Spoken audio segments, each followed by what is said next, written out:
Welcome back. Just a quick reminder, this is part 4 of the Scott Pilgrimage. So if you missed parts 1 through 3, I'd probably recommend going back to listen to those. Just so you get the rest of the story. Otherwise, sit tight and prepare yourselves for part 4 of the Scott Pilgrimage. Kim? We are Sex Bomb, and we are here to watch Scott Pilgrim kick your teeth in! 1, 2, 3, 4.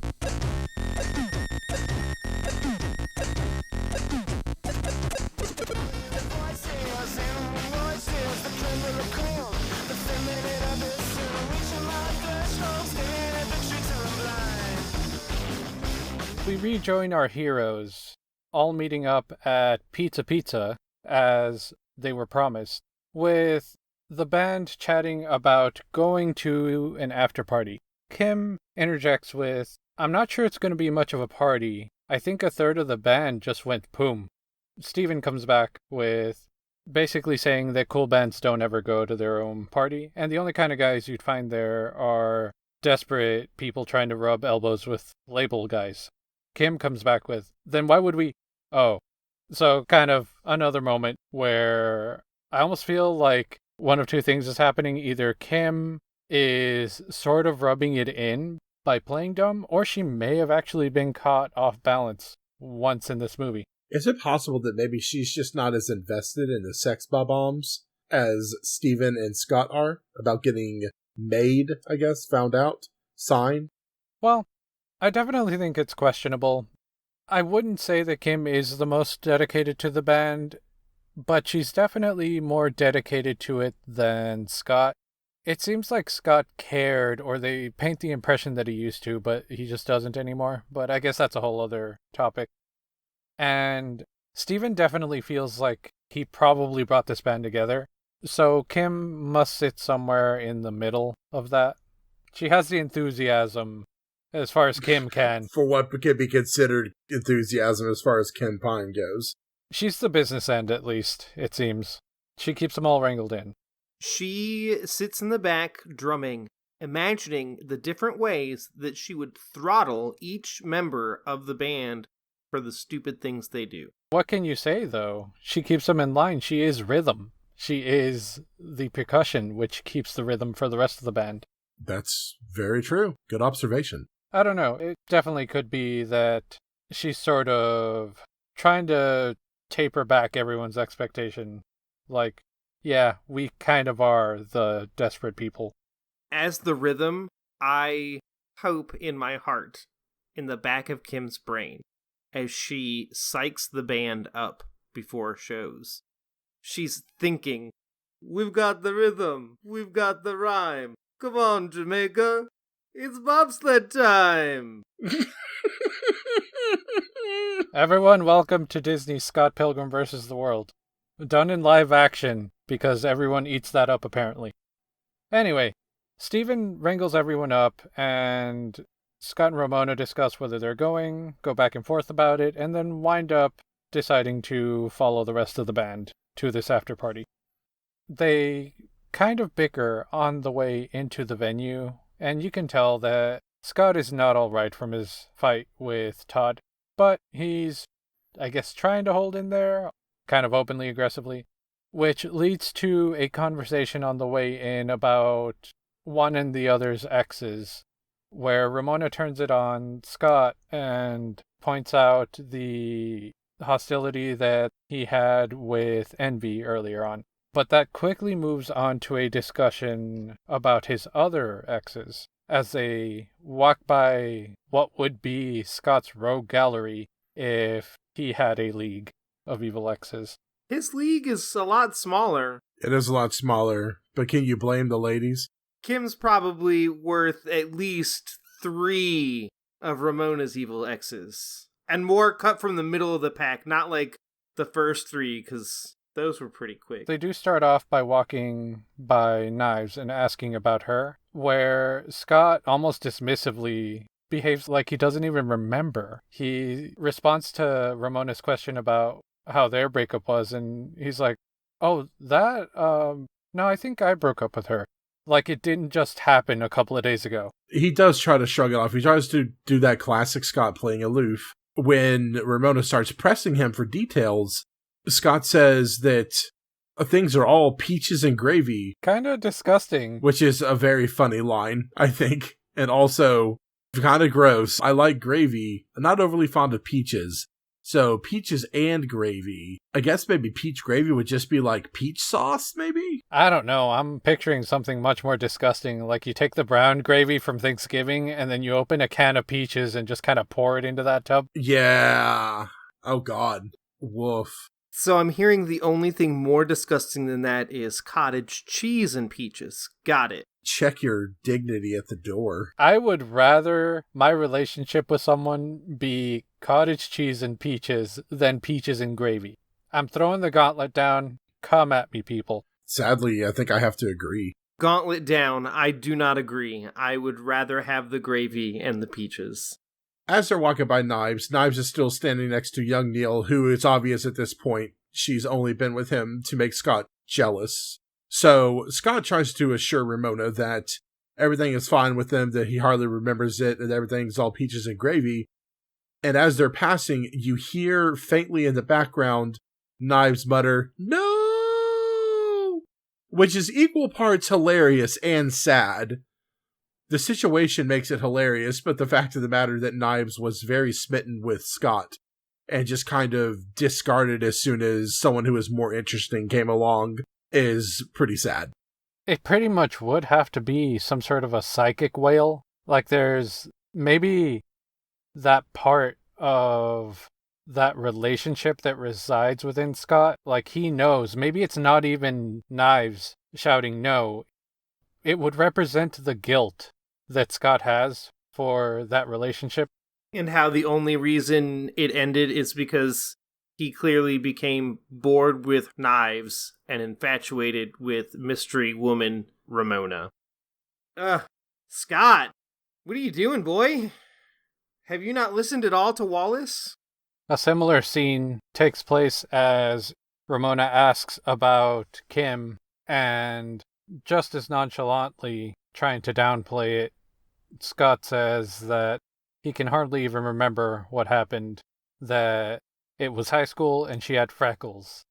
And a bit more faint, definitely something you have to listen for, but there is kind of another one of these psychic whale guilt screams if you listen real hard, as they had just walked by Kim, who seemed about as stoic and blank-faced as usual, but kind of broke eye contact as they walked by her. This shortly does turn into a conversation where Ramona instigates for more details and says that really couldn't be all. And you can't tell if Scott is just blowing things out of proportion because he's tired of all the questions or what. But he brings up a story about how for his relationship with Kim, he fought like 99 guys to get to her, and there was this 50-foot guy in a purple suit that shot lightning bolts, and that Scott kicked him so hard he saw the curvature of the earth. You could tell that the discussion had started to boil over between them. I wonder how many coins you got for that victory. I think that technically the coins would have been out of Scott's reach and he might not have known it. But my idea here as to why he didn't get them, because the time he defeated the first Evil X, he was like, oh, coins. And then he picked them up before finding out it's not enough bus fare. He was honestly surprised. Are you saying it could be a situation like with Lucas, who exploded off in the distance? Yeah, so the person he defeated never exploded because it never happened. Or it did happen and Scott was too far away. So he never knew the coins existed. But if it happened, it was the one and only time it happened. Because he was so honestly surprised at the coins after Matthew Patel was defeated.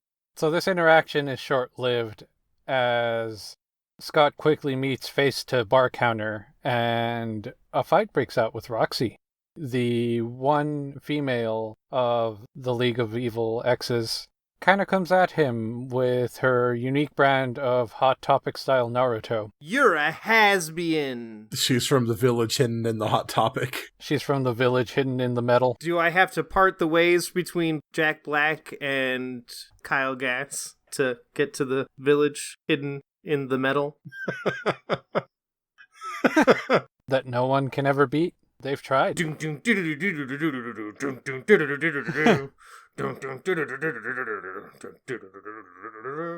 Some back and forth fisticuffs happens between Ramona and Roxy, where Scott takes an aside to watch the fight at a distance. He is honestly shocked because he asks Wallace, "Hey Wallace, huh? Is this really happening?" "Oh yeah. Kick her in the balls!" Do you think that's Wallace's instruction to Ramona in a similar way that he would coach Scott to enter fight mode? I want to dive into this phrase because I wonder if it's intentionally layered. Like, it's cheer him up, go fight, kick her butt, but Wallace, his catch line for that is kick him in the balls, regardless of gender. Just, that's it. The fight soon involves Scott as he gets dragged into it once it's brought to light by Roxy that this is an official league fight, wherein Ramona, for most of the rest of the fight, kind of pulls a Kevin Sorbo and uses Scott as some sort of weapon puppet thing. Now, with this, I do have a question, because it's a league fight. If Ramona defeated her, would Roxy still turn into a bunch of coins? I kind of feel like it didn't matter.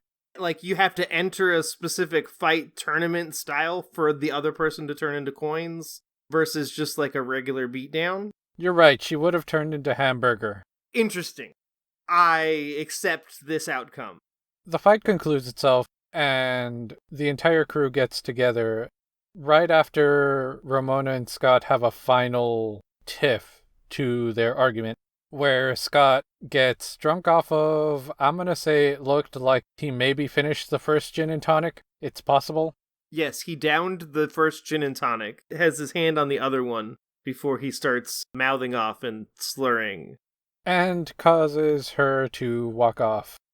She drops a comment where she sarcastically says that she might have a laminate with all of the evil exes. And then interestingly, a moment later, comes back with that very same laminate she was mad about. If you call someone out for something you have and then they call your bluff, you only have yourself to blame.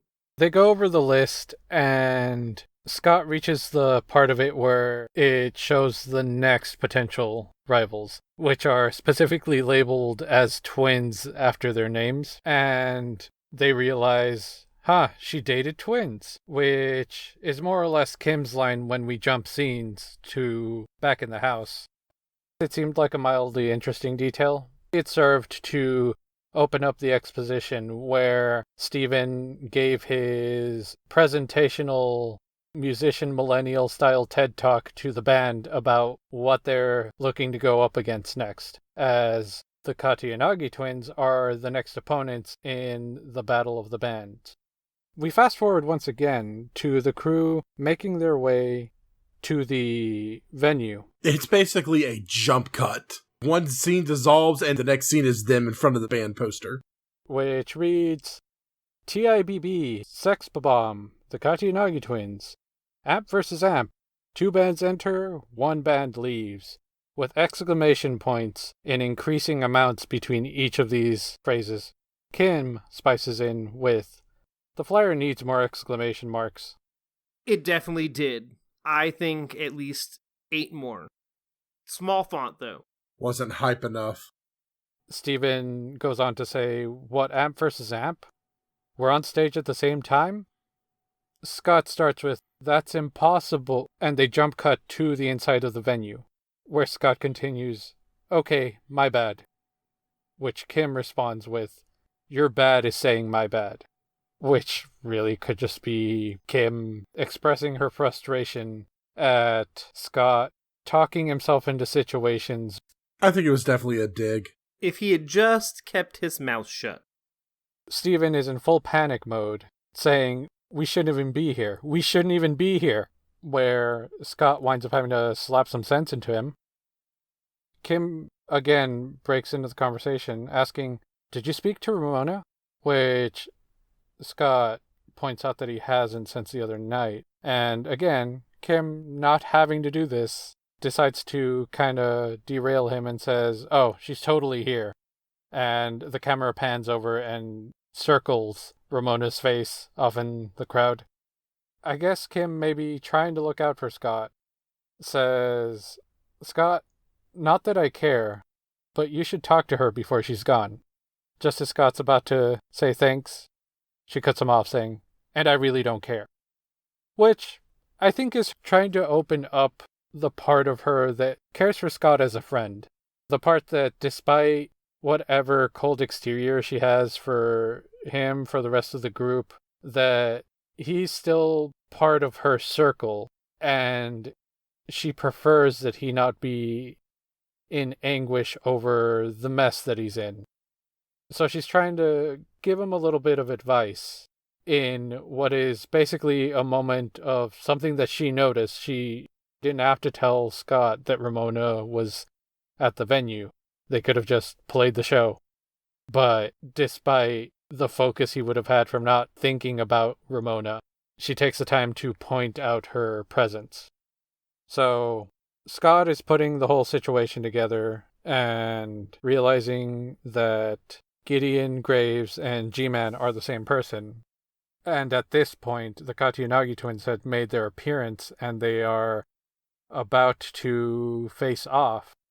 And the rest of the band realizes Scott is just lost in thought over Gideon. So they keep calling out to him, trying to get him to pay attention. And this is when we have our semi-final showdown, which, again, is probably the most impressive showdown. I always like this one because it is where the entire band gets to participate in it, I suppose. Well, with all the other ones, it's usually just Scott jumping out and basically having a slugfest with whoever he's trying to fight. The fight runs its course. Before we know it, it's over. And Scott is presented with a small pixel version of his face, which turns out to be a 1-up. He grabs it and heads off the stage, going after Ramona, who appears to be leaving the venue. With the fact that everybody else has seen the coins from the defeated people, I'm confused at this moment that no one else seems to acknowledge the 1-up floating above Scott, or accept the pun that he's making. And I wonder if that's because they can't see it, and so he's making the pun to himself, or if they can see it and they're just ignoring it. I'd say they're probably ignoring it. I mean, to be honest, very few people even interact with the coins, except for the couple of times we'll see coming up. But at the same time, it could just be something that only he sees. You never know. It's a good thought. After the battle is done and Scott disembarks the stage, he goes to Ramona real quick before she leaves, just like Kim had recommended he do. He runs into Knives. More than a little surprised to see her, he just kind of stares at her, kind of blankly and lost. Knives just kind of meekly said, "I just came to see your show." Scott replied with, "I have to," and then basically walked away in his non-confrontational, non-committal way. To whereas Knives turned around and just kind of longingly watched him go away. To which case he meets up with Ramona outside. That was a short interaction, but I guess for sure it paints what kind of scenario he's in. Like earlier, when they were at the after party for the previous fight, I'm not sure if he had convinced himself or was just forcing himself to act unaware of just how important he still was to her. But I think it's at this point where he notices that she's still showing up for him, more or less.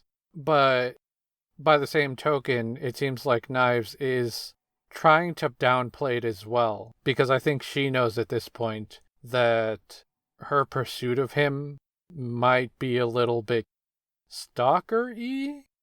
So I guess that's why she either lies about it, or at least that's how she convinces herself that she's just here to watch a show.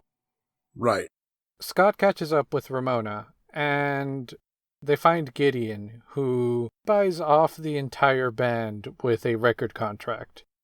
To keep it brief, I feel is a quick betrayal play that Gideon instigated. He knew that at least a few of the band members would be desperate enough to get that record contract, so even when Scott turned it down, all of his friends, all of his support network just ditched him because this is what they wanted. And honestly, Scott's butthurtedness over what, from their perspective, is probably a very tumultuous relationship is just another day in Scott. And I guess remember this because it kind of comes into play later with the next scene we're going to discuss.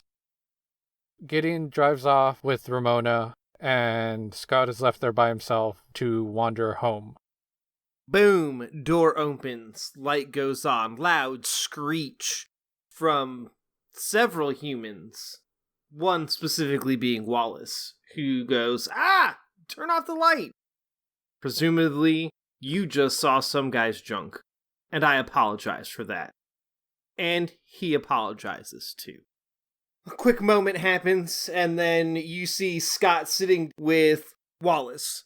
And this is where I think Wallace was making the kicker in the balls foreshadowing. Because he proceeds to really kick Scott in the balls. "Scott, you know I love you, but I'm going to need my own bed tonight. It's for sex, right? I also need it for the rest of the week, too. Right. And the year. I get it. Maybe you can move in with Ramona." Really, like, hey, I'm kicking you out, and that girlfriend that I basically saw you break up with, you can move in with her. She's with Gideon. Very saddened in his voice. It's probably just because he's better than you. Either way, this fight's over. Then the phone rings. Dun dun dun. Wallace gets the look from the other man in the room. "It's for you, big guy." And it happens to be Gideon on the phone, who just picks apart Scott over the phone and negs him on, getting him all riled up and, basically contradicting all of the words he said the night before about being a better man and thank you, Scott. He is a whole bunch of face and a whole lot of evil. The single purpose of this phone call was to antagonize him. Yes, it was. At this point, they hang up the phone, and you realize that Wallace and the other guy were listening the entire time. As you hear Wallace, and the screen cuts to him, "What a perfect asshole. Forget what I said earlier. Finish him." Like, at first, Wallace wasn't really behind it, because, "Oh, Scott, you got dumped. Oh, sorry, man. Yeah, this has happened before. It's not a big deal. It's not like this is a life-ending thing or the guy did something horrible." And then he gets the phone call and finds out that this guy's just, like, I'm not necessarily a fan of Scott as the human being, flawed character we see on the screen because of some of his choices, but Gideon, now, that is a man, I hope, has a bucket of paint dumped on his head while he's walking down the street at least once a week. But just as a side note, for anyone who had managed to catch the faces and names as the movie was going along, the significant other is Other Scott. There's some digging that needs to go in on that. I've got so many questions. This does kind of build on in the same scenario where it seems that all in all, everybody, they've been a very supportive friend group, both the band and Wallace, with basically being there and occasionally offering advice anytime he got himself into one of these scenarios. It seems the whole time, though, if you want to deconstruct their interactions with Scott, they are never really the focus. So it's always Scott taking in this relationship. So taking in his relationship with Wallace. If you remember earlier on in the film, when they introduce the apartment, just about everything belongs to Wallace, except for like a poster and what is it, maybe the NES that's in the apartment? Yeah, something like that. Like his jacket, some clothes, Right. a small other object. It needs something else that Wallace owns to be functional. So it's not like Scott has the separate functional object. And likewise with Sex Bomb, it always came secondary to whatever was going on in Scott's life, despite the fact that Wallace has taken the time to point out and even throw these aspirations aside as he still tries to maintain a romance life while Scott is sleeping in the same bed as like the two other gentlemen he had over. And the band also, with Steven and Kim, they've been trying to reach for some sort of notoriety for such a long time. While throughout this adventure with Scott, again, they always take the back seat. So I think the scene of Sex Bomb signing the contract and this with Wallace finally kicking Scott out is sort of the culmination of all of that. They finally, I guess, decided we can't just keep doing this forever, and this is the opportunity. Now, while I would argue that maybe Wallace didn't know that the breakup happened because he wasn't at the Katayanagi face-off, maybe he just assumed that from the end of the Roxy fight that it was just a lover's quarrel and that it would pan itself out. I am definitely unsure. The end of the scene at the after party, it's definitely like questionable. They're either breaking up, or if they're lucky, they'll get through it. Who knows?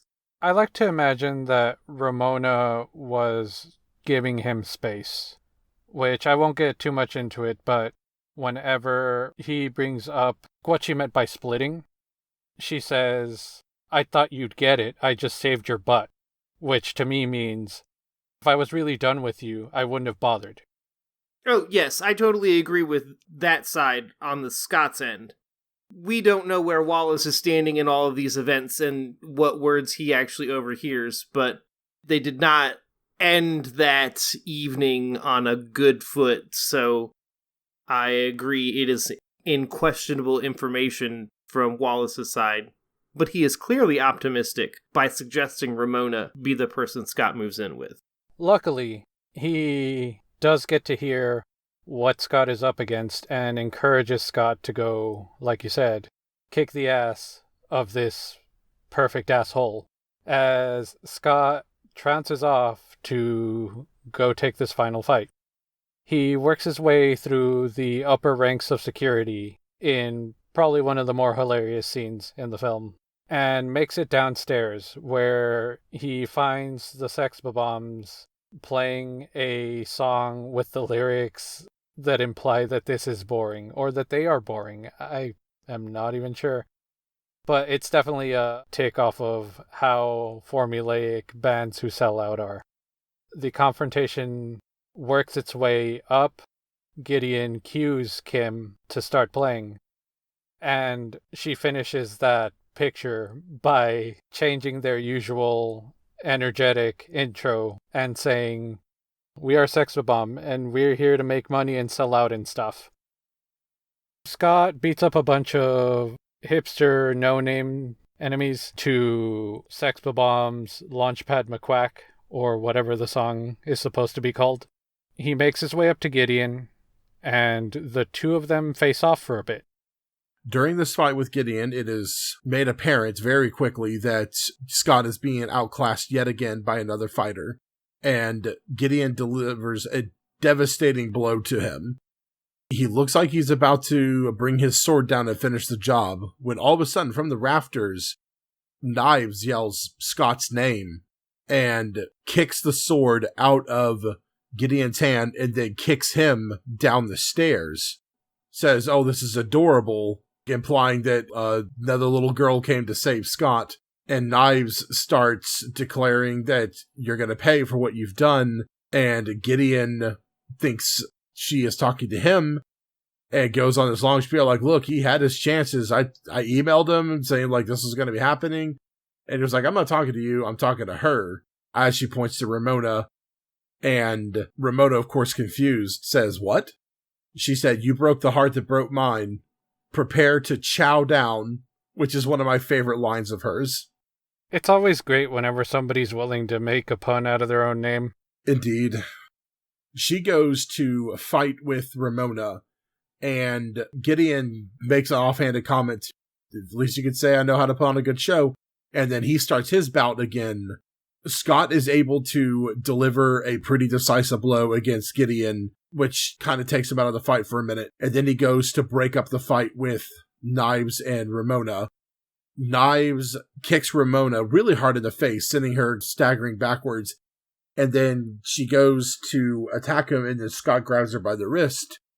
He says, no, Knives. Then Knives kicks Scott in the face. Scott admits, no, I'm the one that hurt you. I cheated on you. I cheated on both of you. Which turns both of their frustration towards Scott. While he's trying to justify his words, he is stabbed in the back by Gideon.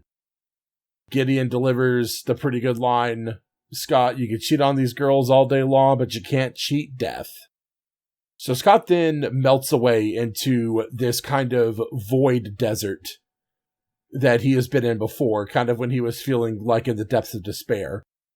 And in this desert is Ramona, who he has a quick conversation with and realizes that his reason for fighting wasn't what it needed to be. She helped him realize, in fact, that he needed to be fighting for himself and not for her. So Scott uses the extra life that he has to quickly come back to life. He gets back in to the Chaos Theater and immediately knows what he has to do. The first thing he does is address the Sex Bombs, talking about how the new lineup sounds much better without him, that Neil has done a good job, and that from now on, he won't be known as young Neil anymore. He'll just be done as Neil. And in a surprising act of maturity, looks to Kim and says, I'm sorry for everything. I'm sorry about me. I think it's definitely the words that Kim wanted to hear from Scott, was for him to identify and acknowledge that he did her wrong. Right. Scott then addresses Gideon saying, you're pretentious. This club sucks. I've got beef. Let's go.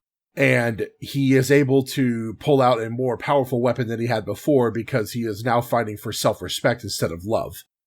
Scott decimates the guards and then goes and delivers a swing of his sword to Gideon that is so devastating that it breaks Gideon's sword in half. Then he calls out to Knives because he knows he's up in the rafters. She comes down, and before the fight can really get going, he apologized adamantly to both of them. Then he asked if we're all good. Ramona said never been better, because now she realizes that she's free of Gideon. Gideon rises up and does what looks to be like ninjutsu hand seals to summon an even more powerful sword. He starts battling Scott, and the battle is so intense that Knives has to join Scott. They are definitely on the defensive most of the time. They get a few good blows in, but for the most part, they're kind of scrambling. And at some point, Gideon does a move which kind of sends both Knives and Scott hurtling down. Scott's sword is shattered. Knives falls to the ground. And Ramona comes up to him in kind of a semi-seductive way, puts a hand on his shoulder, and then he turns around and smiles at her like, yeah, you're still my girl. Then she looked at him in the eyes and said, let's both be girls, and then knees him in the crotch.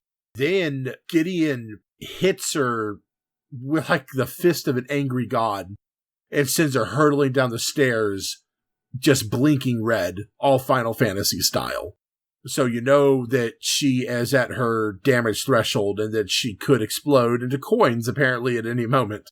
Seeing this, Knives and Scott realize that they have to finish this, and pulling upon the same synergy that they had in the beginning of the film when they were together playing the Ninja Dance Dance Revolution game, they start comboing the crap out of Gideon Graves, and eventually they bring him to his knees.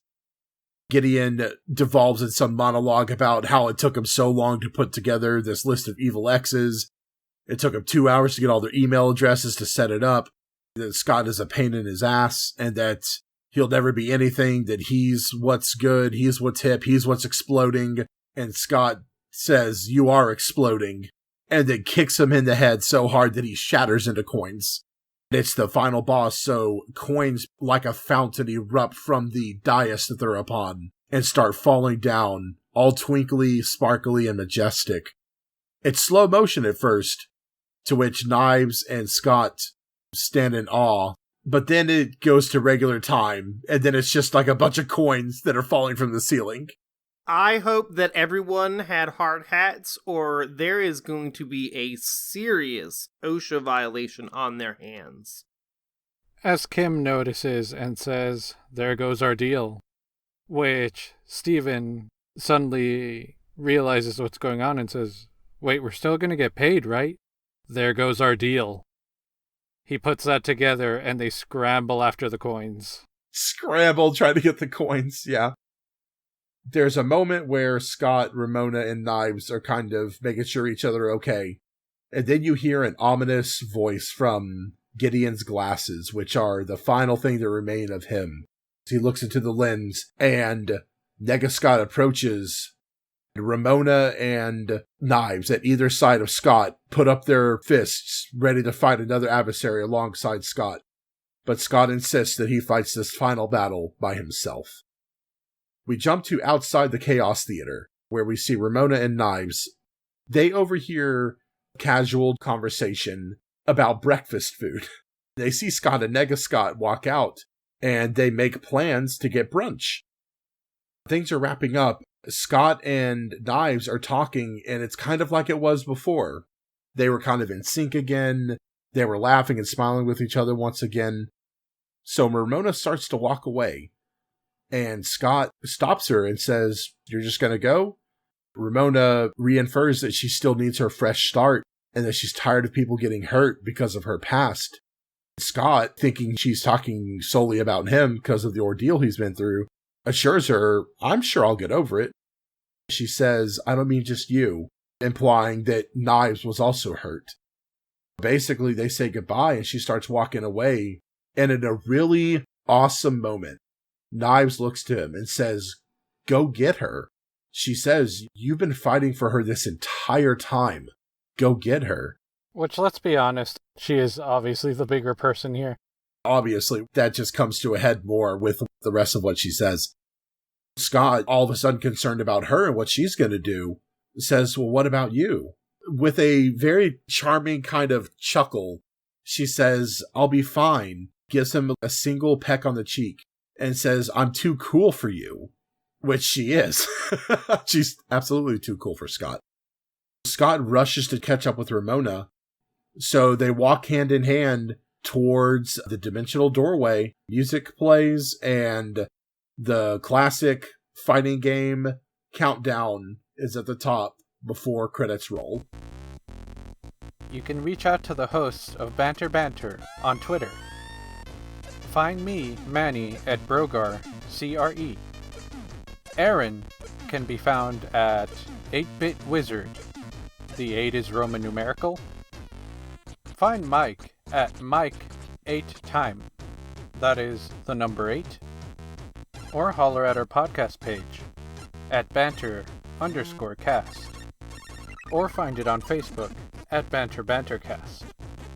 The art for this podcast special was created by @PepperTrupa on Twitter.